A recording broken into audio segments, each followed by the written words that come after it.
सावित्री देवी की सुबह हर दिन सूरज से पहले होती थी। फटे पुराने साड़ी में लिपटी, हाथ में झाड़ू लिए वह उस कॉलोनी के हर घर की सीढ़ियों पर उतरती चढ़ती, मानो जिंदगी की कोई बड़ी लड़ाई लड़ रही हो।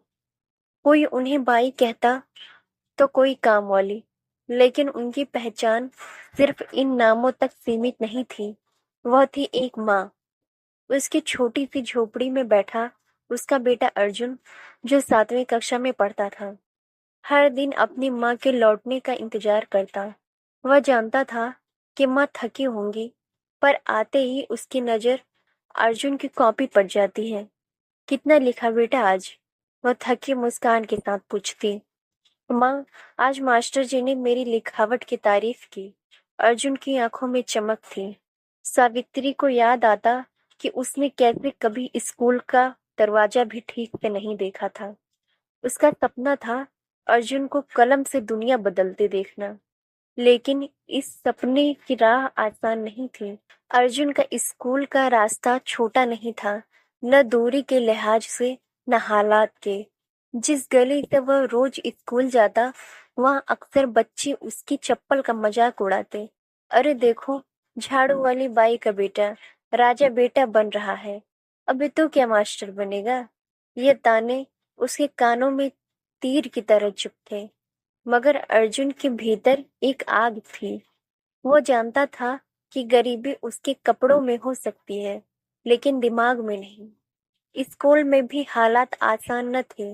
किताबें पुरानी थीं, कॉपी पर धब्बे थे और कभी कभी भूख भी। दोपहर में जब बाकी बच्चे टिफिन खोलते, अर्जुन अक्सर पानी पीकर पेट भरता। एक दिन मास्टर प्रकाश ने क्लास में सवाल पूछा, आजादी के आंदोलन में महात्मा गांधी की भूमिका क्या थी? पूरी क्लास चुप थी। अर्जुन ने हौसले से हाथ उठाया और इतना सुंदर उत्तर दिया कि पूरा कमरा सन्न रह गया।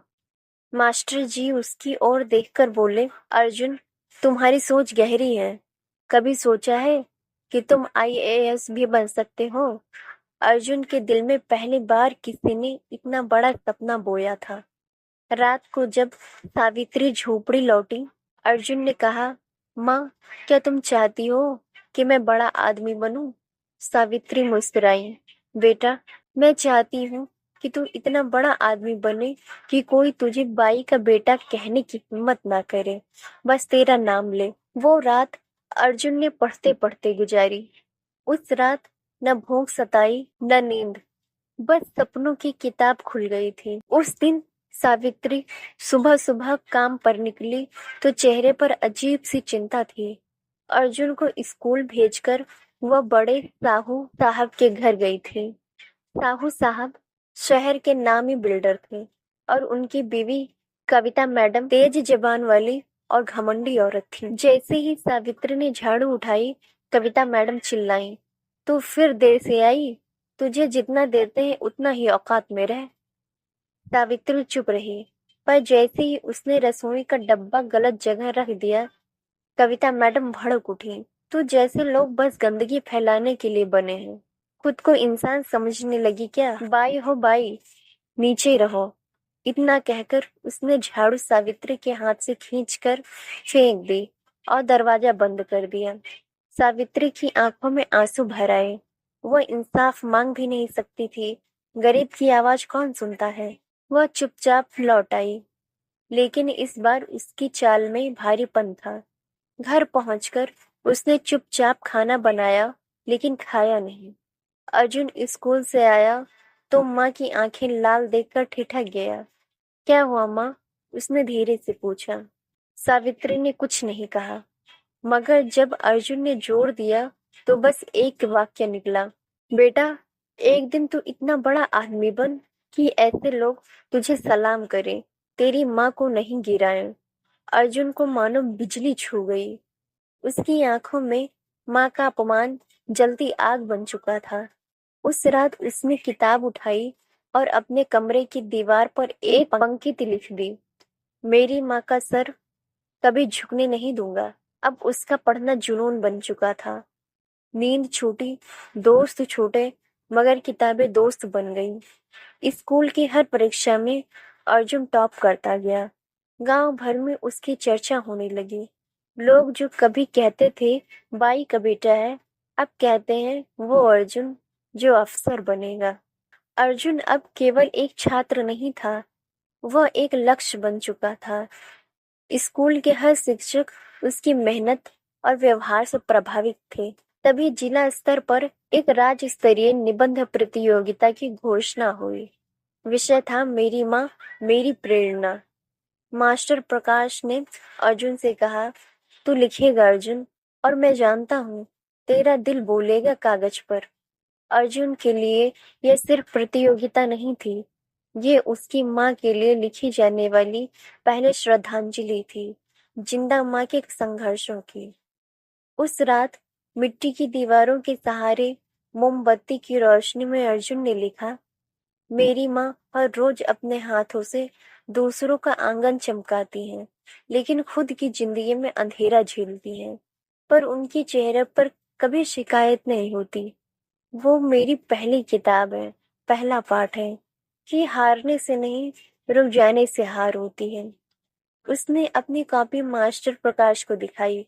मास्टर जी की आंखें भर आईं। तूने माँ को अमर कर दिया बेटा, उन्होंने कहा। प्रतियोगिता का दिन आया। अर्जुन पहली बार शहर के एक भव्य स्कूल में गया, जहाँ एसी हॉल, माइक और कैमरे थे। गरीबों की गंध वहां अजीब मानी जाती थी, पर आज वहां अर्जुन के शब्द गूंजने वाले थे। उसने मंच पर चढ़कर अपनी रचना पढ़ी। हॉल में सन्नाटा था और फिर गूंजा तालियों का समंदर। अर्जुन को पहला पुरस्कार मिला, राज्य स्तरीय पर प्रथम स्थान। इनाम में मिला 10,000 का चेक और एक ट्रॉफी।